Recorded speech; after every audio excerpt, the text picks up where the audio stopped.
Jel u biti sada onda tu podnicu bi trebala imati svaka košnica? Pa onaj ko želi da se bavi skupljanjem peludi, ovo je nešto što još nema na tržištu i ovu pelud nije potrebno čistiti. A čistiti pelud, ako se nema strojeva za čišćenje peludi, znači to su naočale, pinceta, dobro svjetlo, stavi na stol, razgrni i pincetom se pelud čisti. A ovo se dobije gotov proizvod.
Evo, dobar dan svim pratiteljima YouTube kanala Orion Info, znači nalazim se u Novim Jankovcima, evo kao vidite malo sam drugačije obučen nego inače, znači u stilu što prati priča.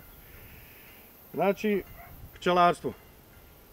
Danas smo imali znači prezentaciju jedne novine za koja u tijeku je patent. Znači kad budete gledali ovaj video, to je već patentirano.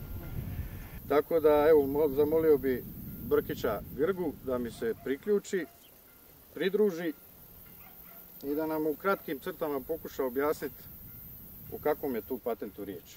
Čemu služi, koja mu je svrha i te stvari.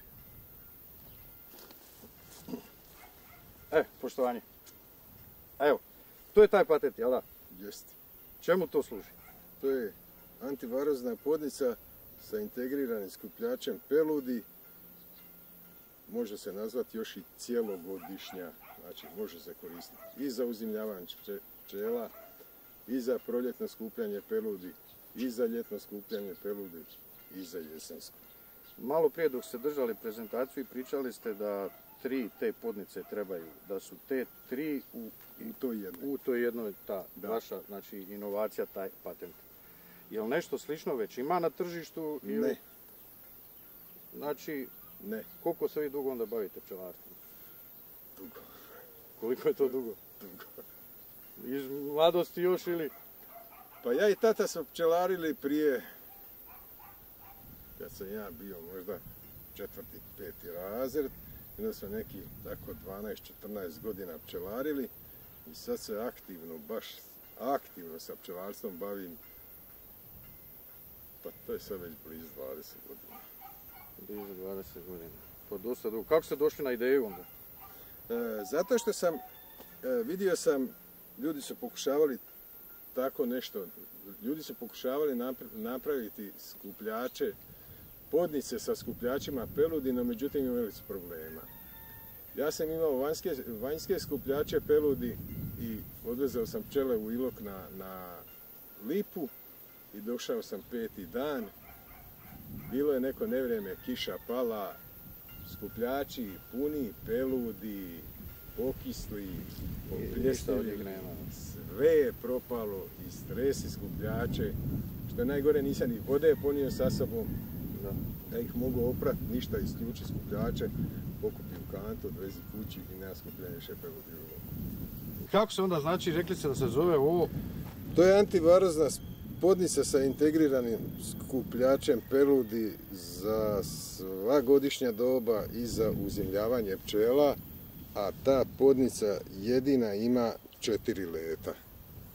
I čemu ovako sad, ona iz nekih dijelova, šta je specifično na njoj, mislim za taj vaš patent, šta? Pa specifično je to što ona ima ova 2 leta ovdje i ta leta služe za, samo malo da ja to otvorim, Aha, to se otvara. Da, ta leta služe da pčele mogu i trutovi izlaziti napolje i da pčele mogu čistiti košnicu, jer problem je kod ovih ostalih skupljača, kad se uključi skupljanje peludi, ne mogu trutovi izlaziti napolje, uginu unutra i onda nastaje problem veliki u košnici. A znači, pčele ulaze kroz ove male tu rupice? Ne, tu izlaze van. A kuda ulaze? Ovuda ulaze. Ovuda? Samo malo. Kada to kad bude u košnici... Samo malo. Kada je isključen skupljač peludi, znači stavlja se ovaj poklopac na leta. I pčela ovuda normalno ulazi unutra u košnicu, a izlazi kroz ova dva leta napolje. A kada se želi skupljati pelud, znači ovo se samo prebaci gore. Da ne ide gore. To se prebaci gore, znači pčela ulazi tu, tu ima mrežica, jedna za skupljanje peludi, plastična, i tu znači pčela se provlači, kako se provlači, sa nogica joj otpada pelud koja pada dolje u ladicu. Jel to ima onda više tih sita kroz koja prolazi ili odmah upada baš dole u tu glavnu ladicu? Ima samo ovo sito kroz koje propada pelud, a ovdje je ladica na kojoj je sito da se može pelud sušiti, da pelud ne bi pljesnivila, i tu su puno sitnija oka zbog veličine peluda. Da, ne pada znači na dno, nego padne na tu mrežicu i tu se suši. Kako ste došli onda na ideju? Znači, Ilok je bio... Ilok je bio ukidač. Ukidač. 40 skupljača peludi punih, to kad se istreslo, to je preko 20 kila peludi bilo bačeno. Da. I onda ste krenuli u razmišljanje... Pa ova podnica je prije 4 godine bila napravljena, patentirana, ne patentirana, bila je napravljena, samo nije mogla doći na red da je stolar izradi i napravi. I sad ste znači u procesu... To je gotovo, to je predano, projekat njezin, dokumenti svi, to je predano u Zagrebu, patentni zavod, i sad to se čeka da se to... Koliko taj proces dugo traje? Pa, kod njih ima svašta. 4 osobe, 4 različite informacije, no međutim, mislim da će to biti relativno brzo, da će se stići odobrenje za ovo. I onda je to. Patent ta podnica, to je vaše i ide u proizvodnju, jel? U proizvodnju je najveća. Dobro, da, ali mislim onda će ići malo širu proizvodnju. Pa to ćemo gledati da napravimo tako. I koliko recimo sad bi neka njena optimalna vrijednost te podnice? Ja stvarno to ne mogu reći, to sam objasnio i ovim pčelarima koji su bili tu na prezentaciji, ne mogu reći. Ali ono okvirno, Ne mogu. Možete znači ja niti je proizvodim, niti je određujem cijenu, taj čovjek ima svoj stolarski obrt, on ima 3 ljudi zaposleni. Da. Mogu samo reći iskreno da je izuzetno komplicirana za napraviti. Ovako kad čovjek gleda, rekao bi ono... Da, čovjek bi rekao ono... Da, malo letvica, malo ovo, malo sa strane, malo okolo, ulaz, izlaz, prolaz. Da, jednostavno kad ja objašnjavam. Da, je, ovako sad kad sam ja gledao... Ali kad ona dođe ovako, da, pa ovako... Bome ima to dijelova. Pa kad se okrene ovako... Da, i sad taj sastavi.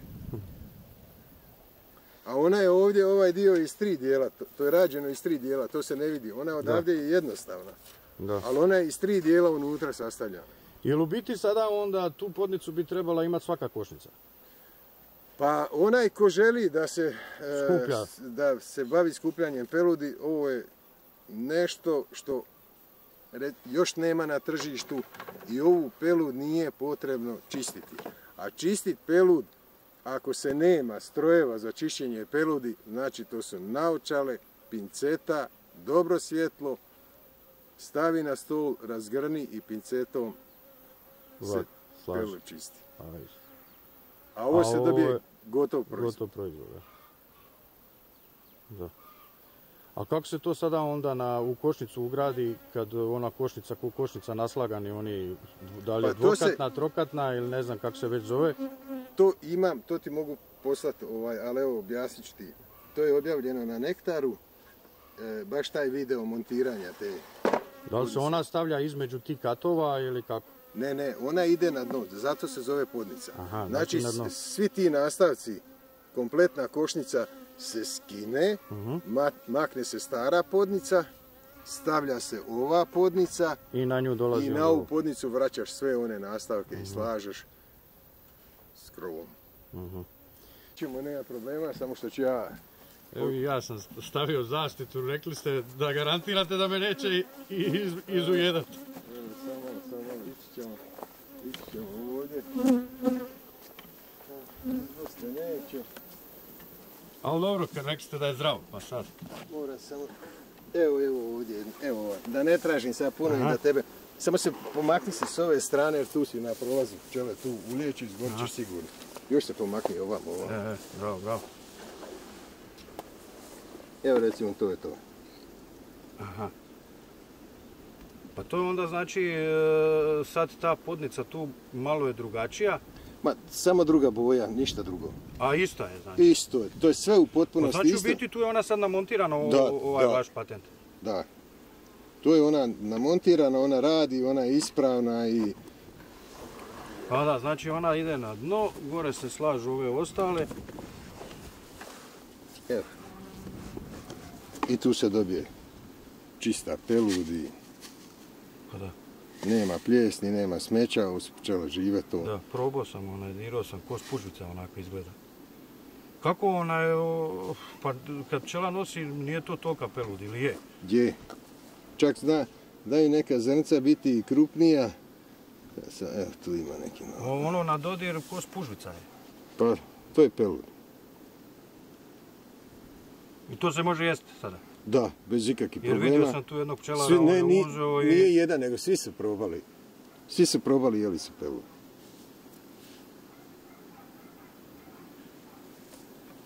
Pa sad, kad ovako sad gledam, tamo kuda mi je ona veća od ove, ili malo mi drugačije? Šta?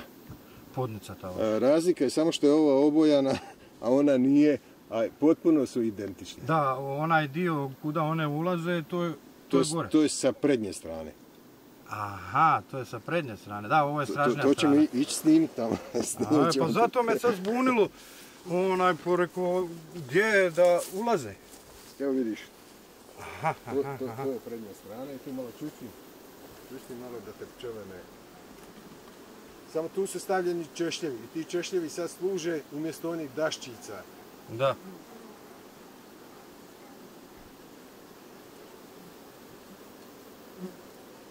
I one sad znači ulaze, ostavljaju pelud. One sad ulaze na ovo donje leto i tu je ovaj skupljač peludi uključen. I sad pčela ulazi unutra, dolazi do onih krugova, to su rešetke plastične, i ona se mora kroz to provući da bi ušla u košnicu. Da. A pritom joj ispadne ta... Otkine joj s nogice, skine, oguli joj s nogice tu, jer pčela ima na nogicama male vrećice. I u te male vrećice trpa tu pelud i skuplja i ta pelud izgleda kao kuglice. I to je na nogicama. I sada kad dođe tu, ona se provlači, pelud joj se skine sa nogice i propadne dolje u skupljač peluda. Da. Idejno rješenje pravo. Samo evo koliko pčelara ima, svi su nešto pokušavali. Znači ova vaša spravica 100% funkcionira. Jako je bitno naglasiti da je pčela toliko sofisticirana da i taj skupljač peludi ne može joj pokupiti svu pelud, jer njoj je pelud potrebna za proizvodnju legla. Pelud pčela sprema u sače i ona ga prerađuje, fermentira i to se zove perga. I sada, ako slučajno neko pomisli da će se skinuti previše peludi, to je nemoguće. Jer pčela je toliko sofisticirana da ona jednostavno smanji količinu peludi na nogicama i sad tu pelud provlači u košnicu. Eto, to je jako bitno. Mislim, znači, ipak ona malo i pronese. Ma ona mora pronijeti, inače bi pčela uginula. Da. Bez peludi.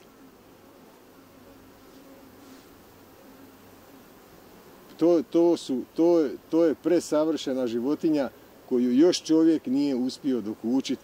Nju, njezin rad. Mi samo imamo suživot sa pčelom. Da, suživot, da. A bez njih ne bi bilo, morali bi sami. Bez nje nema ni nas. Možete dolje malo snimiti kako pčela izlazi iz onih leta. Oni dolje, da. Iz leta, vidiš, tu pčela izlazi van. Ona nema potrebe da se vraća kroz skupljače peludi, nego tu izlaze i trutovi i može čak izaći matica ako se hoće rojiti i to.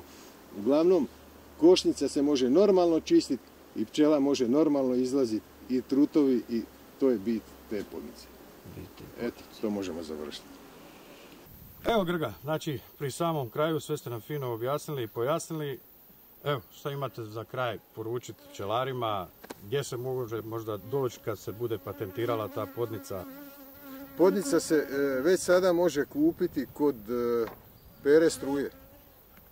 Pere Struje, Novi Jankovci. Adresu točno ne znam. Pa dobro, ali znaju svi. Ali uglavnom, eto, kod Pere Struje, to je naziv obrta i on prodaje te podnice. On proizvodi i prodaje te podnice. I evo, za kraj, svojim pčelarima. Pa ništa, neka im je medna ova godina koja je bila toliko loša. I da ne pokušavaju kopirati patent, jel? Pa, da se ne morate potjerivati. Mogu probati, a sad... ne bi bilo u redu.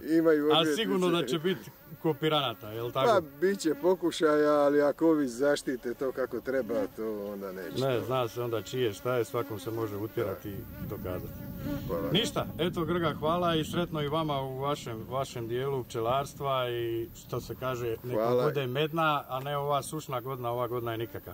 Hvala i ja vama isto želim i... Svako dobro, pozdrav. Pa moram dobiti kako sam...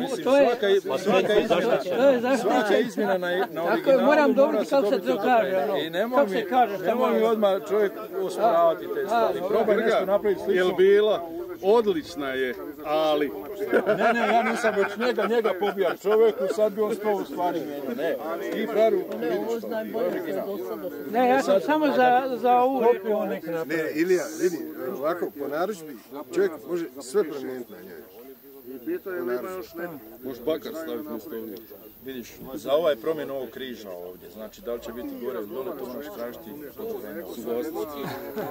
Patentni To je tako. Da, ali nisi spomenuo to, da i položaj ove klamerice, Da li je lijevo ili ovako? Tako. Ilija, to moraš uzeti u obzir. Ne, ovo je ok, malo što si sam rekao, problem je to napraviti, ali sad koliko će u praksi, koliko je... vidi, efikasna je, to je možda... Dobro, ali to je sukladno ovoj politici. Ti si za svoju sredinu podigao. Šta je tu bitno naglasiti možda kod meda? Bitno ćemo se mi sad dogovoriti. Bitno je da o tom razgovaramo, da svako malo o tome razmišlja, jer zašto bi se dogovorili, ali zašto bi pričali? Recimo, kod meda je karakteristično da on nije elastičan tržišno na cijenu. Znači, onaj zakon samo i potražnje nije baš tako striktno vezan za med. Ako potražnja raste, zašto? Jer u domaćinstvu ne ostane više novaca.